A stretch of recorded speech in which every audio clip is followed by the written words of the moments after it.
countries, 1.6 billion people, and 2/3 of global GDP. To integrate Latin America away from Brazil and towards the United States, to integrate Southeast Asia away from China and towards the United States, and to integrate Western Europe, pulling it away from Eurasia as a whole and towards the Atlantic. Of the three big T's, WikiLeaks has revealed 4 chapters of the TPP, which affects 12 countries in the Americas and Southeast Asia. We also obtained and released the core text of TISA, which affects 52 countries, including the EU. But nearly all of TTIP is still secret. When signed, TTIP will cover half of global GDP and will affect every European member state. Yet EU parliamentarians have serious restrictions in accessing the proposed agreement.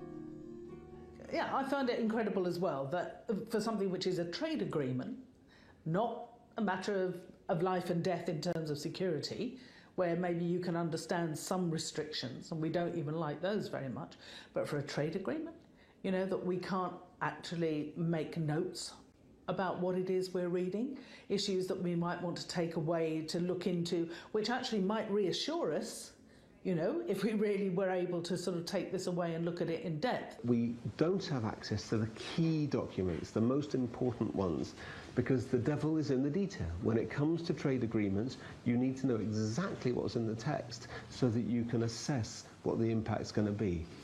If EU parliamentarians want to see the TTIP, they have to call the US Embassy and make an appointment. The appointments are only available 2 days a week for 2-hour time slots. Only 2 parliamentarians are permitted at once. They go to the US Embassy, they have to hand in every electronic device, so they cannot possibly make a copy. They must agree to keep everything confidential, and then they're led to a secure reading room where 2 US Embassy guards watch everything that they do. How can EU parliamentarians possibly understand what they're negotiating for Europe under these circumstances? The world's biggest corporations don't have the same problem. They have been receiving VIP access from day one and have had abundant influence in the negotiations. People, the likes of you and I, are excluded. Governments, to a great extent, are excluded. Those who are included are the multinational corporations.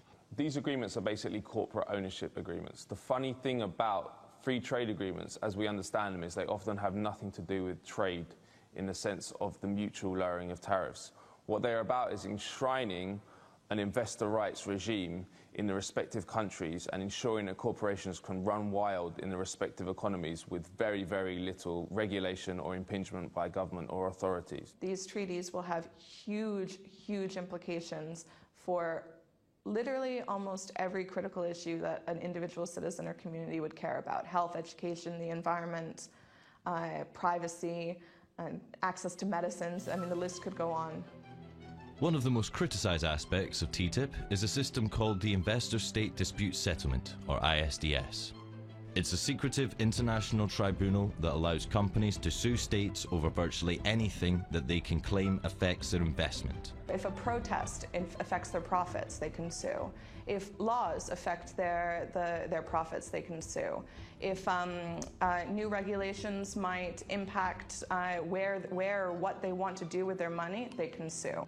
This is a new power which will be handed over to US corporations to sue the governments of Europe in a parallel judicial system which is available to them alone. So people have no access to it, domestic firms have no access to it, governments have no access to it. It's just there for foreign investors, in this case, US corporations. Based on ISDS history, critics argue that European state sovereignty and democracy are at serious risk.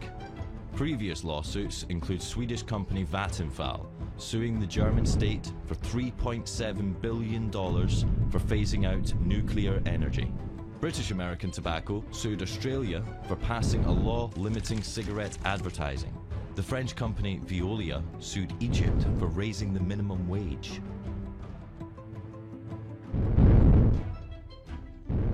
TTIP advocates say that in order for the EU and US to become a single market, regulatory barriers need to be eliminated. This way, for example, a US seatbelt manufacturer already selling seatbelts domestically wouldn't need to test for safety a second time, as the EU would agree to recognise the US safety standards. They argue that this would save costs, create jobs, and lower prices for consumers. But just how safe are US standards? So in the USA, 70% of all processed food sold in supermarkets contains genetically modified ingredients, whereas in the European Union, we've said quite clearly we don't want GM ingredients in our food chain. Similarly, in the US, 90% of all beef is produced using growth hormones, which have been found to be carcinogenic in humans. So they're banned in the European Union.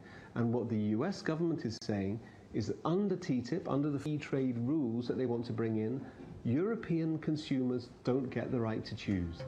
TTIP includes all the most important public sectors in Europe, including education, water, railways, postal services, and most controversially, it also includes public health services. What is so scary about this is that corporations want to lock in their power.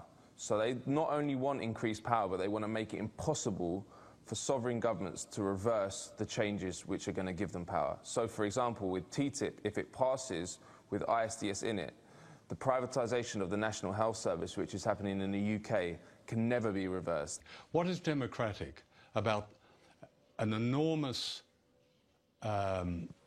imposition of power on countries whose citizens have no way of knowing what's going on, of debating it, or influencing their government in its decision? That's anti-democratic. The history of these agreements shows that they're very difficult to change unless people can see what's in them. And that's why they're kept secret. Because when the contents are revealed, it generates an opposition. WikiLeaks has had considerable success delaying the TPP and opening up the debate around it and the teaser by releasing the secret draft texts. Our publication of an earlier proposed US-EU agreement, the ACTA, killed it entirely. WikiLeaks is raising a €100,000 reward for Europe's most wanted secret, the Transatlantic Trade and Investment Partnership. Help the world become a more transparent place. Do your part. Go to wikileaks.org/TTIP-reward.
Brexit Club.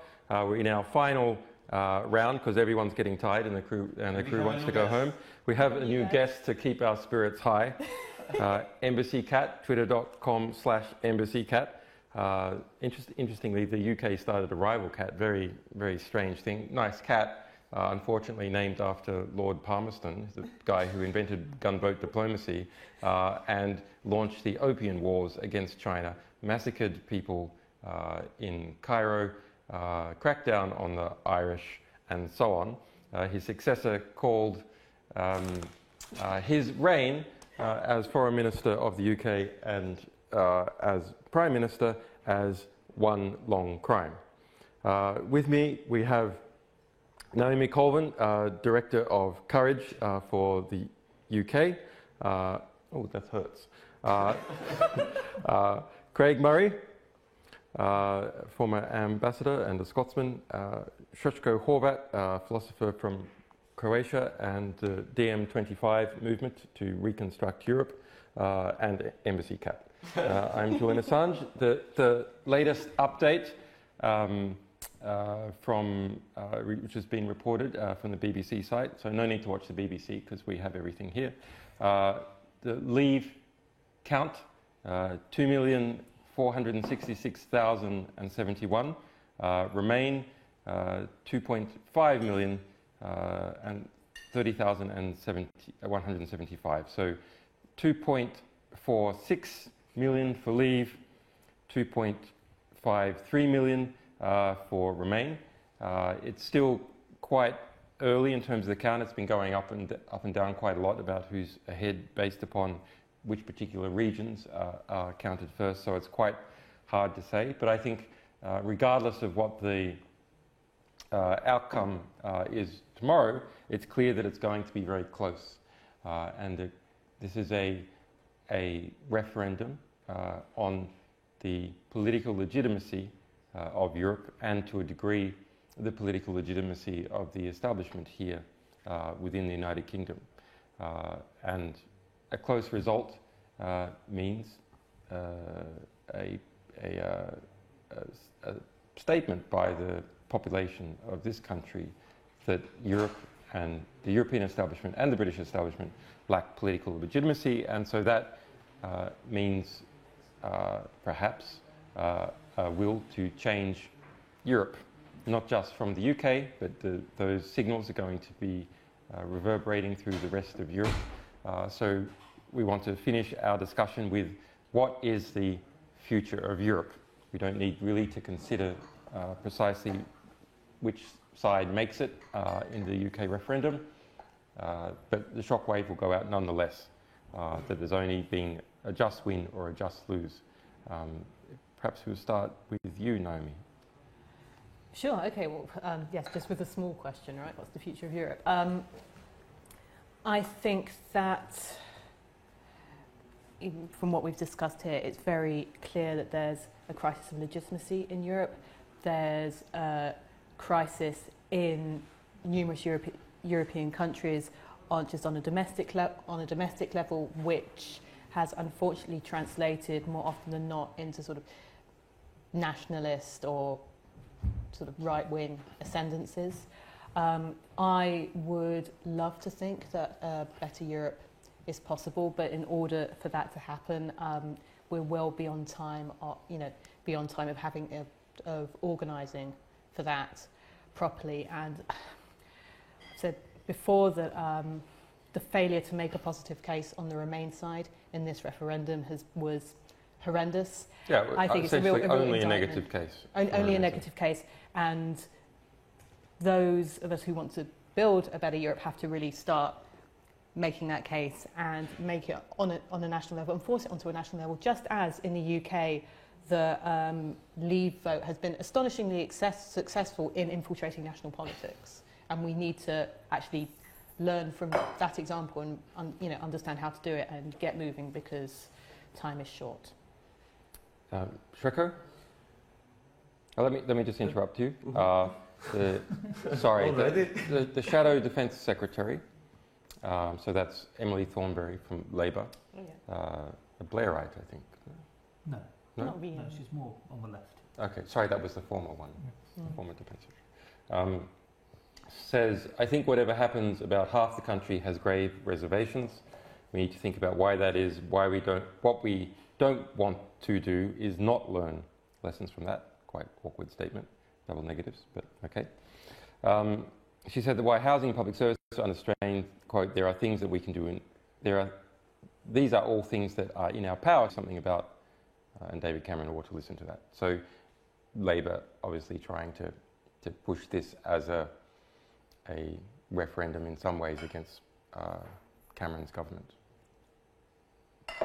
Craig, what do you see the future of the debate in Europe and Scotland? I want to go back to Palmerston to start with. Oh, yeah. A couple of interesting things Palmerston did, which have a resonance today. Using the Secret Service. In 1831, he smuggled arms to the Polish rebellion against Russian rule. There was a guy called Colin Mackenzie who was in charge of the actual operation. In, I think, 1834, he had an operation smuggling weapons to the Chechen and Dagestani jihadi rebels against Russia on a ship called the Vixen, covered under a load of salt, which the Russians intercepted and discovered. That was led by a chap called David Urquhart, who later became First Secretary of the British Embassy in Constantinople. And it's relevant because it shows... This is why we have a former ambassador. Actually, you've been writing a book on a famous Scottish diplomat. I have indeed. And in fact, the two episodes I just mentioned by chance are in my new book, which is coming out which is coming out in August. But good job. Thank you. But the fact that we were the British security services were financing, arming, and funding rebel movements against Russia 200 years ago. Really has a lot of resonance to what's happening in Europe now, because Europe still does have that division. We're in a situation where we've got continued NATO pressure on Russia. You've got the missile systems moving into Eastern Europe. You've got this kind of extraordinary level of propaganda. Quite confrontational rhetoric. Exactly, and there was a Russian submarine that passed through the Dover Straits a week ago, perfectly legally. Russian vessels have been doing that perfectly legally. They have every right to do that in international law. And they've been doing it for nearly 200 years. Chomsky made this point quite recently, about 2 weeks ago, that the stories about confrontations at sea or in the air with military vessels, they're not in the Gulf of Mexico, in the Caribbean. They're not off the coast of California. They're with China in the in the South China Sea, with U.S. vessels right in front of China's main gateway to the world, and they're up near Kaliningrad, the Russian enclave near the Baltic states. And Europe has to... Dover's a little bit further from Kaliningrad, but it's still in the European area. It is, and Dover is an international strait, which there is a rite of passage through for warships. It's not an unusual thing. What is unusual, what is different, I guess, is that the media are choosing to pick that up, and the government is choosing to tell the media. Exactly, and the photographs which the media were using were taken by the government. Yeah. The British military were taking the photographs. They have a desire to whip this up for some reason. Yeah, there's a deliberate attempt to raise up tension between Western Europe and Russia at the moment. Or maybe it's just the Navy trying to get more funding. They could hardly have less funding, to be fair to them. Well, the problem with the Navy is all the money... We have a new result, just a minute. Uh-huh. Remain on 50.8%, Brexit on 49.2%, with about 4 million votes counted in total. But only 64 of 382 areas. So 4 million votes out of, probably 50 million? That would actually be statistically valid. You could predict probably from that. But actually this is counting by area, and the areas have particular tendencies. So it's still hard to... importantly, only a couple of London areas counted. London will go solidly for Remain. Craig? No. Dover, photos to British newspapers from the British government. Yeah. So there's this deliberate stoking up of anti-Russian feeling. And Russia, of course, is a major part of Europe. And Russia is a very important part of European... Well, the Russians think so. Civilization. I'm not sure the rest of Europe does. It's an interesting question. No, but, Tolstoy and Tchaikovsky and Dostoevsky... That's true. Culturally, those are in the English canon, taught at schools and translation, whereas the zoo, for example, is not. There's not the same Chinese literature influence. No, I mean Russia is part of mainstream European culture, and should be. And how my main interest is not really so much in the internal development of the European Union, which will potter on. I don't think we see any radical change. The demise of the European Union or the demise of the euro or whatever mechanisms have been predicted, at sort of 5-year cycles throughout my lifetime. But the demise never happens, and I don't think the demise will happen. I'm much more interested in the diplomatic and strategic question of how the Europe that's within the EU relates to the wider Europe that still isn't in the EU. Yes, I think is very, very important. Alex Salmond, who is the head of the Scottish National Party within the within Commons, within the British Parliament, and former head for a long time of the Scottish National Party within Scotland, has called for David Cameron to resign. Quote, "I don't think how he can survive this." I'm not sure. A close vote, I guess. Well, I mean, if there's, from what I've been reading over the past couple of days, is there any planning that's been going on? There's been very, an immense amount of planning within the Conservative Party to make sure that David Cameron stays Prime Minister. There seems to be a lot of work gone into that. As a poll from Forbes, which is interesting, if you think that the US did its Brexit quite a long time ago, not from Europe but from the UK, it says 80% of Americans think UK should leave the EU. I wouldn't have guessed that, actually. I thought it would be about 50%. I thought 80% of Americans didn't know Britain was in the EU. Yeah, right. Leave that thing whose initials we can't comprehend. It's obviously no good. Get rid of it. Future of Europe. Let me start by a short story about the future of Europe. So 2 weeks ago, I was invited to an exhibition in Athens, which was the name of the exhibition. The name of the artist, he is called Thomas Belling, and it was one of the best exhibitions I've seen in this year. So it's an exhibition. It's called the Museum of European History in Exile, and you come there at a building of it's the former Ministry of Labour of Greece, which is now being sold to the Superfund, which is now privatizing public assets. So it's a completely empty building, 5 floors. You come in completely alone. The idea is that each visitor comes alone through the 5 levels, and you come from the perspective of 2070, and you look at the history of the European Union. So you enter each room, you see the beginning, the economic cartel, then you see the treaties, then you see the euro, and so on. And the interesting thing was that Yanis Varoufakis and me went together to the exhibition, and we were supposed to go alone, but then at the 3rd floor, we meet each other.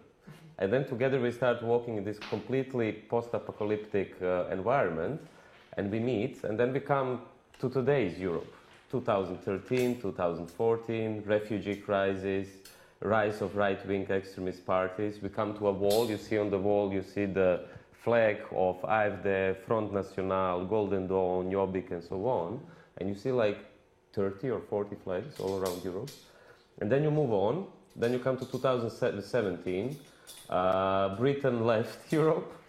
Then you come to 2018, Hungary left Europe, walls and so on, and you come to 2020, and Europe doesn't exist anymore. It's a past project. What I want to say, interesting was that Yanis and me met. There was no DM as part of this. What, the cat is making a noise? She's got something that's I don't know metallic. what. Oh, Ketski. And I think this will be the history of the European, and not only the European Union. I mean, if the European Union is going to disintegrate, it means also that Europe as such, as an idea, will also probably collapse. The leaks, which WikiLeaks has published this year, I would just mention 4 of them, show what could be the future of Europe and what is wrong with Europe today. So let's take the TTIP leaks, which reveal a lot about not only secret agreements but geopolitics as such. Let's take Operation Sophia, which mainstream media didn't report so much about it, but this was the EU-backed military operation planned to take out the refugee boats in Libya. Multiple phases, several of those phases have occurred, intercepting them with principally arranged by the British and the Italians, intercepting those boats and then bombing them ashore within Libya and the facilities of the transport agents. Some people call them people smugglers, but what's wrong with the free market? Transport agents facilities in Libya.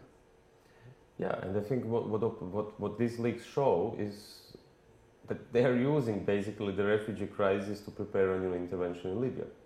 So I think, okay. Well, they are. They did. It's there now. And it's happening. You have US drones already. And extensive special forces, including from the United Kingdom, including from France, including from Italy, already there operating in Libya. So I think this, if Europe will continue with interventionism, not only in Syria, but now again in Libya, I think the refugee crisis cannot be solved. So I think also the refugee crisis, one